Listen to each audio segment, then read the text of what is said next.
O antigo primeiro-ministro Alexander Stubb, da Coligação Nacional, e o antigo ministro dos Negócios Estrangeiros, Pekka Haavisto, candidato independente dos Verdes, passaram à segunda volta das eleições presidenciais na Finlândia.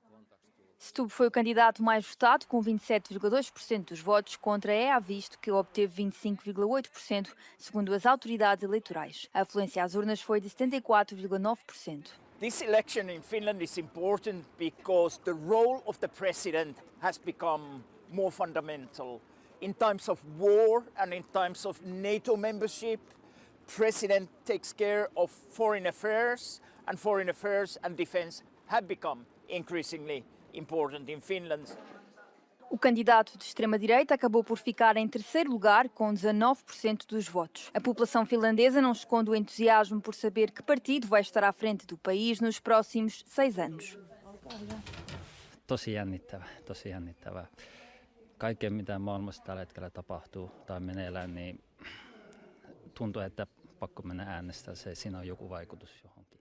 A segunda volta entre os dois principais candidatos deverá ocorrer a 11 de fevereiro. Durante décadas, a Finlândia manteve uma política de neutralidade internacional. No entanto, na sequência da invasão da Ucrânia pela Rússia, a Finlândia aderiu à NATO. O país tornou-se assim no 33º Estado-membro da Aliança Militar Ocidental. 10 países já suspenderam o apoio à Agência das Nações Unidas de Assistência aos Refugiados Palestinianos depois de Israel ter acusado alguns funcionários da organização de estarem envolvidos nos ataques do Hamas a 7 de outubro. Os Estados Unidos retiraram na sexta-feira o financiamento à organização, seguindo-se o Canadá, Austrália, Itália, Reino Unido, Finlândia, Países Baixos, Alemanha, Japão e Áustria. A suspensão deste apoio põe em causa a capacidade de continuar a prestar ajuda humanitária à população em Gaza à medida que o conflito se agrava. A agência da ONU apelou a que os países não suspendam o financiamento face à situação de desespero que a população enfrenta. Apesar dos contratempos e das acusações, a ajuda humanitária continua a chegar a Gaza, que atravessa uma grave crise humanitária. Ativistas e familiares dos reféns capturados pelo Hamas também levantaram suspeitas sobre o conteúdo dos caminhões que entram no enclave palestiniano.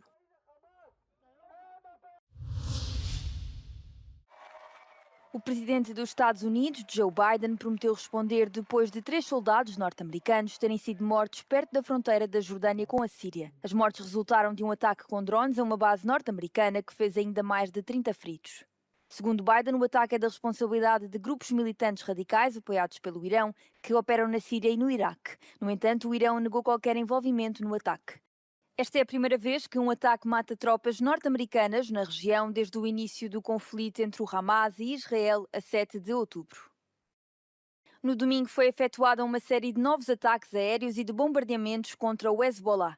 As forças de defesa de Israel informaram ter atingido várias infraestruturas terroristas pertencentes ao Hezbollah e confirmaram que pelo menos 3 membros do grupo islâmico foram mortos. Vários grupos em Israel estão já a fazer planos para um pós-guerra. Também no domingo, uma conferência reuniu milhares de participantes em Jerusalém que apelaram ao regresso dos colonatos judeus a Gaza e ao norte da Jordânia. Todos os colonatos da faixa de Gaza foram abandonados em 2005, de acordo com o plano de Ariel Sharon de retirada unilateral.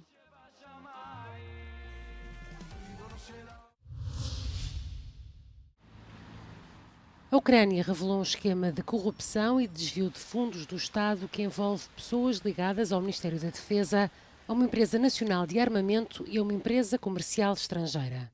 Segundo o Serviço de Segurança do país, antigos e atuais funcionários do Ministério e dirigentes de empresas estiveram envolvidos na fraude. O objetivo era desviar quase 40 milhões de dólares do orçamento através da compra de 100 mil morteiros para as Forças Armadas.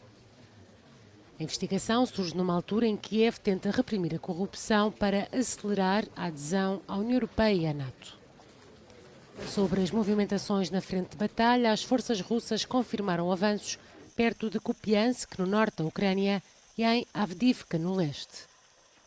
O jornal britânico The Telegraph afirmou que os russos poderiam iniciar uma ofensiva terrestre na região de Kharkiv em janeiro. O Estado-Maior da Estónia também sugere que a Rússia poderá tentar atacar a fronteira nesta região nas próximas semanas.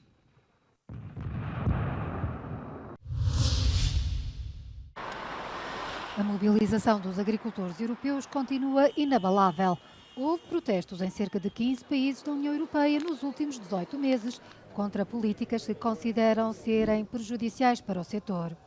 Um dos palcos principais fica nos Países Baixos, com manifestações contra o plano do governo de reduzir as emissões de azoto através da redução da criação de gado.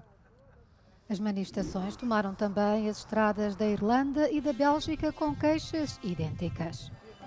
Na Roménia e na Polónia, os agricultores criticam as importações de cereais ucranianos isentas de direitos aduaneiros, que estão a desestabilizar os mercados locais.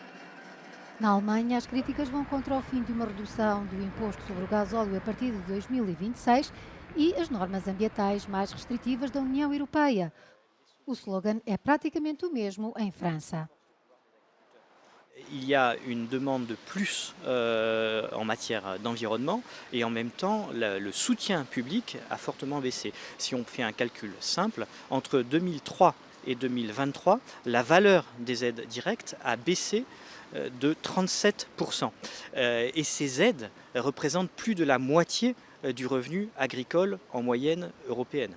O Pacto Ecológico Europeu cristaliza as tensões no setor, em particular o programa do Prado para o Prato, que visa fazer a transição para uma agricultura ambientalmente mais sustentável. Au départ, la Farm to Fork a été conçue comme une stratégie qui allait imposer des normes pour forcer les changements en se disant que la montée en gamme ferait que les consommateurs paieraient et que les banquiers, avec de l'argent pas trop cher, financeraient les investissements des agriculteurs. Force est de constater que cette équation aujourd'hui n'est pas possible. Les consommateurs aujourd'hui désertent les produits plus chers et on voit le secteur du bio en grande difficulté. Et aujourd'hui, la période de l'argent facile qui aurait permis des investissements n'est plus là, elle appartient au passé. No futuro imediato, a presidência belga do Conselho da União Europeia propõe uma revisão da atual política agrícola comum.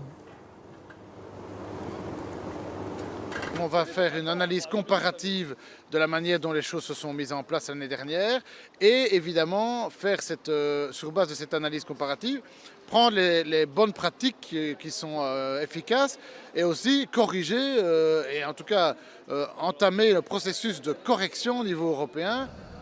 A PAC continua a absorver a maior fatia no orçamento plurianual da União Europeia. O desafio para os Estados-membros é encontrar um equilíbrio entre as ambições para travar as alterações climáticas e a dimensão económica do setor agrícola, que continua a exigir fundos comunitários para poder ser competitiva ao nível global.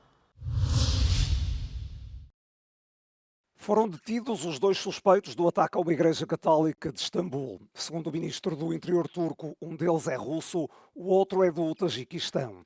Foram apanhados em casa no decurso de uma busca policial. Ambos pertencem ao Estado Islâmico, que já reivindicou a autoria do ataque. Em comunicado, o grupo terrorista refere que atacou uma reunião de infiéis cristãos durante uma cerimónia politeísta. O incidente aconteceu durante a missa de domingo e provocou um morto.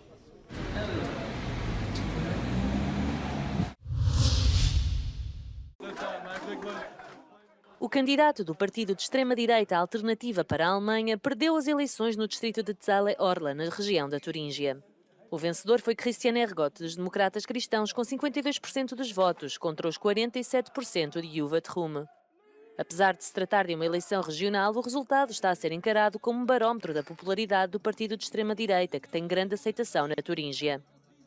Foi o primeiro ato eleitoral depois de ser conhecido o plano secreto dos populistas alemães para a deportação em massa de migrantes. O turismo na Europa, o continente mais visitado do mundo, deve voltar aos níveis pré-pandemia este ano. Espera-se que cerca de 758 milhões de pessoas visitem destinos de praia e cidade. Mas à medida que o número de visitantes cresce, também cresce a pressão sobre o meio ambiente e as tensões entre turistas e populações locais. Veneza introduziu cotas sobre o número de visitantes que entram na cidade diariamente e a Holanda deixou de se promover como destino turístico há 5 anos. Na edição deste ano da Feira Internacional de Turismo, os grandes agentes económicos têm debatido formas de tornar o turismo sustentável, tanto na vertente ambiental como social. España está apostando cada vez más por un turismo sostenible para aquellos visitantes que desean huir de las masificaciones, un turismo a otro ritmo, como estos caminos naturales para recorrer España a pie o en bicicleta. Espanha, por exemplo, tem apostado no turismo lento por oposição ao turismo de massas, privilegiando novos destinos e atividades. Estas concentraciones suelen darse sobre todo en zonas de costa en periodo estival. Lo que estamos tratando de poner en valor es otro tipo de producto que se puede consumir a lo largo de todo el año y no solamente el producto de sol y playa, ¿no? Como puede ser el turismo de naturaleza, el turismo de ciudades, el turismo gastronómico, el turismo cultural.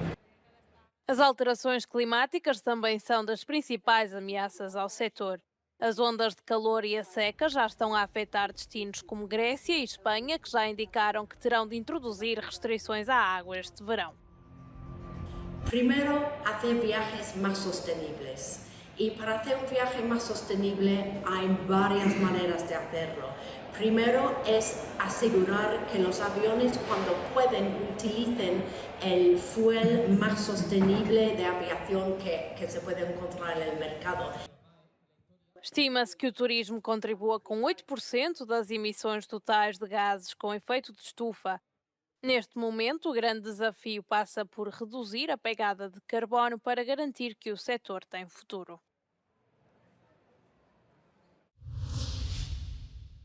O rei Carlos e a princesa de Gales, Kate Middleton, já saíram do hospital. O monarca teve alta da London Clinic 3 dias depois de ter sido operado à próstata. Já Kate Middleton, que foi submetida a uma cirurgia abdominal, esteve internada cerca de 2 semanas.